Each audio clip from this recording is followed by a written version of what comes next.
અમરેલીના દામનગર ખાતે ભાજપના મહામંત્રી પર થયેલા હુમલાની ઘટના બાદ રાજકીય ગરમાવો તેજ થયો છે। અમરેલી જિલ્લા કોંગ્રેસ પ્રમુખ પ્રતાપ દુધાતે આ ઘટના પર આકરા શબ્દોમાં પ્રતિક્રિયા આપતા રાજ્ય સરકારની કાયદો અને વ્યવસ્થાની સ્થિતિ પર સવાલ ઉઠાવ્યા છે।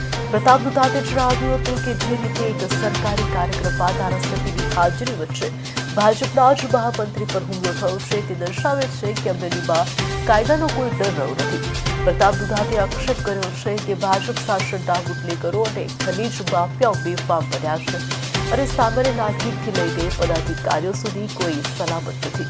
તેમણે વધુમાં ઉમેર્યું હતું કે સરકારના નેતાઓ માત્ર વાતોના ગપગોળા ફૂંકી રહ્યા છે, પરંતુ વાસ્તવિકતા એ છે કે ગુજરાતમાં કાયદાનું શાસન ખતરામાં છે।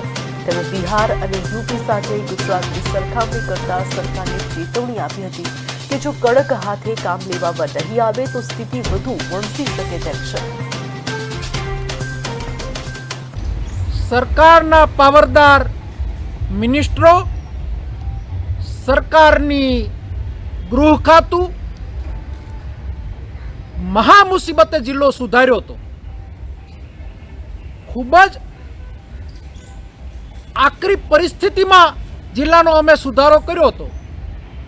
પ્રજાએ ભલે અમને જાકારો આપ્યો, પણ તમારા શાસનની અંદર અત્યારે કાંઈ સલામત નથી, એ હકીકત સત્ય છે।